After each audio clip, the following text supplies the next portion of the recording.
In the first 3 episodes of Season 2 of Cracking the Code, we spent a lot of time understanding the downward pick slanting system of Yngwie Malmsteen and Eric Johnson. And now it's time to put that understanding to the creative test. Yngwie is famous for his mastery of sequenced ideas like fours.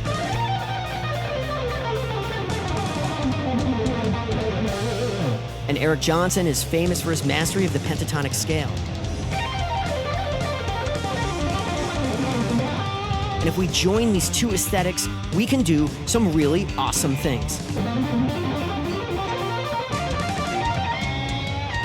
Ascending pentatonic fours, how cool is that? There's actually a really simple way of doing this that fits perfectly with the Yngwie and Eric picking system that we've outlined so far. It sounds great, and it's easy to do, and I'm not gonna tell you how to do it.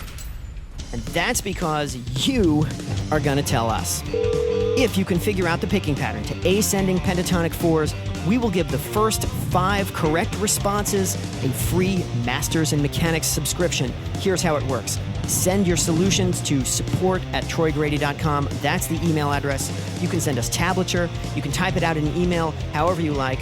If you need a refresher on the rules, head back to episode 2, the rules scene, and remember the ascending side of the Yngwie and the Eric Johnson picking systems are special. There is always a way to get to the next string using picking that does not require legato, and that's key. We are looking for a fully picked solution here that does not use hammer-ons or pull-offs, does not use hybrid picking, no tapping, no other shortcuts. This is simply a downward pick slanting solution that just uses picking, either alternate picking or ascending sweeping, because that's what those guys do. Now you might be thinking, what's with all these rules telling me what I can and what I can't play? It's not about that. It's about power. It's about giving you a simple way to do things you always wanted to do but weren't able to.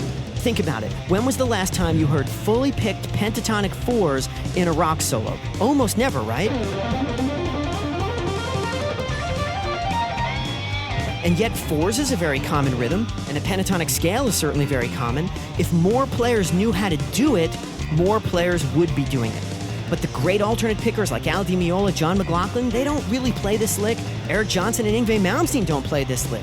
But you can, because you now have a more comprehensive understanding of the fundamental mechanics than any of those guys did when they were first learning. And that is exciting. So as you're working on this puzzle, we'll leave you with one final hint. There's more than one correct solution to the problem. There are actually 2 that I use, and I will give them to you in the very next video update. And there may yet be others that I haven't figured out. So let's see how many you can come up with. Get cracking and let us know.